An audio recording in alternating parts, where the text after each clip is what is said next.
Du sport, il y en aura également à l'occasion de la 17e édition du Téléthon qui débutera le 6 décembre. Comme l'an dernier, des champions cyclistes de la région vont emmener des malades de la génétique pour un périple de 250 km entre Thel dans le Rhône et Thon en Savoie. Nouveauté cette année, le raid entre Gênes dans le Doubs et Thon. Aujourd'hui, les organisateurs ont d'ailleurs fait le point sur la manifestation avec les maires concernés dans le Beaujolais. Reportage Jean-Paul Savard, Patrick Perel. Refaire, c'est plus difficile que faire. Franck Dogliani est aveugle, victime d'une maladie génétique, mais personne n'est plus clairvoyant que lui dans tout le Beaujolais pour organiser l'impossible. L'an passé, il est allé à vélo, ou plutôt à tandem, de Thel dans le Rhône jusqu'à Éton en Savoie. Ce fut son Téléthon, la fête dans toutes les communes traversées par un peloton soutenu notamment par les plus grands champions sportifs de Rhône-Alpes et par les pompiers. Cette année, le Téléthon repartira, mais pas tout seul, puisqu'un second raid vient le renforcer, le Gênes et Thon. Gênes, 600 habitants en Franche-Comté, pourquoi se priver? On aime assez relever les défis à Gênes et on était partant dès le départ, sans savoir un peu trop où on allait, mais on a dit oui tout de suite. Qu'est-ce qui vous plaît aujourd'hui dans ce projet? C'est la motivation de tous ces gens, finalement, ça réconforte parce on se retrouve pas tout seul. Et ce matin, vers la réunion, on a vu qu'il y avait vraiment plein de gens comme nous qui avaient envie de faire quelque chose. L'an dernier, pour soutenir le raid, les sportifs de Rhône-Alpes avaient offert des maillots dédicacés à une télétombola. Cette année, place aux artistes. Des peintres, des sculpteurs du monde entier ont planché sur le thème de la maladie vaincue. Une centaine d'œuvres seront exposées à la fin du mois dans l'un de ces villages qui se mobilisent, à Cublise, dans le Rhône.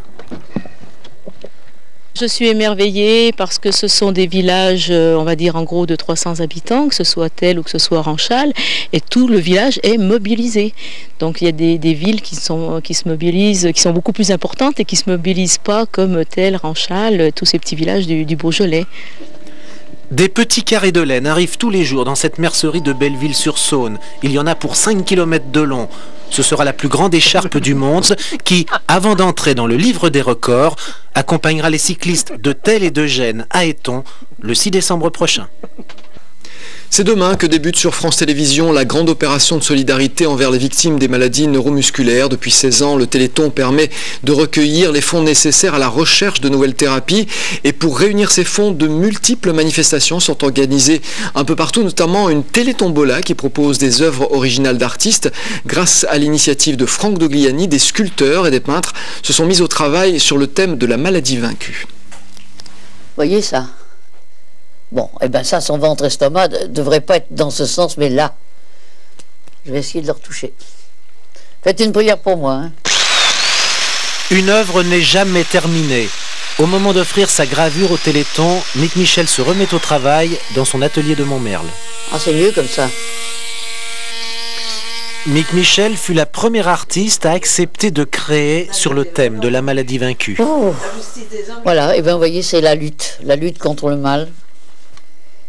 La maladie que l'on terrasse. La maladie est condamnée. Attends, je fais encore un truc. Ils luttent. Ils y arrivent. En général, un artiste refuse qu'on lui impose un thème. Pour le Téléthon, Maher Al-Baroudi, professeur de sculpture à Lyon, accepte l'exception. Originaire de Syrie, Maher Al-Baroudi s'est installé dans la région lyonnaise pour créer en toute liberté. C'est un sculpteur engagé qu'aucun combat ne rebute. Là, c'est le malade qui essaie de s'en débarrasser de la peau, de sa peau qui est infectée. Voilà, ça représente, cette œuvre, ça représente ça. Pour quelle raison est-ce que vous vous engagez contre la maladie? Au départ, parce qu'il y a quelqu'un de la famille qui est malade. Je suis parti de là. Voilà. Près de Belleville-sur-Saône, Pierre Fouenant travaille dans un autre registre, souvent pour les collectivités. Beaucoup de ces sculptures s'exposent sur les ronds-points ou les places publiques. Celle-ci ira au Téléthon. Dans mes mouvements de sculpture, il y a le couple, il y a la famille, il y a l'enfant, il y a la joie de vivre, quoi, disons. Et ça n'a pas de prix. À Quincy en Beaujolais, Miguel Fernandez travaille sur une plus petite échelle, la plus humaine possible. Il était ébéniste, il est devenu sculpteur et peintre. Souvent, les gens qui ont un handicap ou handicapés, ils ont plus de vie que les gens qui ont tout. tout matériel, parce qu'ils sont une force.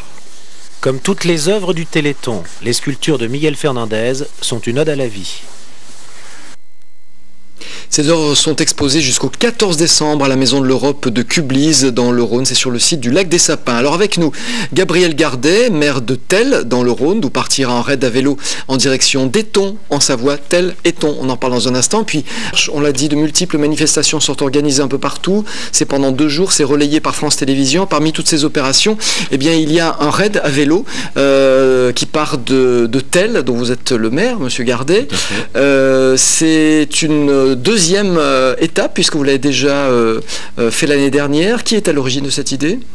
Cette idée vient justement d'un malvoyant, Franck Dogliani, qui, traversant mon village il y a quelques années, s'est rappelé que quelque part en Savoie se trouvait un village qui s'appelait Éton, et il a eu l'idée d'associer ces 2 mots. Donc Tel, Éton, il existe aussi maintenant un Gênes. Éton, Gênes se trouvant près de Besançon. À Éton, donc qui permet de récolter de l'argent. Ça se passe comment, pratiquement? Alors, le Téléthon, eh bien, si vous voulez, concerne d'abord les villages, le village de Tel et les villages qui nous entourent. Nous sommes situés, pour les Lyonnais qui l'ignoreraient, dans le Haut-Beaujolais, dans le Beaujolais vert, le Beaujolais des sapins. Et donc nous sommes une 6aine de communes associées qui participons à cet effort de générosité. C'est le point de départ du raid des tandémistes le vendredi soir, n'est-ce pas? Et puis donc dans le village et dans les villages voisins, eh bien un certain nombre d'activités se mettent en place. Dont un impressionnant marché de Noël, oui, dont j'ai pu amener quelques échantillons, voyez-vous. Vous voyez un petit cochon donc qui se porte très bien. Petit, c'est vous qui le dites. Alors, tout ça est vendu au profit du Téléthon. Donc on a ce cochon, on a des petits objets qu'on peut... voilà, tout ce qui concerne la décoration donc du sapin et du soir de Noël. Tous ces objets ont été fabriqués à partir d'éléments qui ont été soit récupérés, soit offerts. Voilà. Et puis une écharpe. Alors l'écharpe de Mireille-Laine à Belleville-sur-Saône. Le record de la plus longue écharpe du monde. Tout à fait, étonnante. Morceaux. Le Guinness donc s'intéresse à ce record. 4 km, 20 000 petits carrés de laine qui se sont donc accrochés les uns aux autres au fur et à mesure qu'ils sont vendus. Voilà, donc là aussi de la générosité pour participer au Téléthon. Je vous rappelle donc les coordonnées pour vos promesses de dons, le 3637, c'est un numéro de téléphone, et puis le site internet téléthon.fr. Messieurs, merci d'être venus nous parler de cette opération aujourd'hui.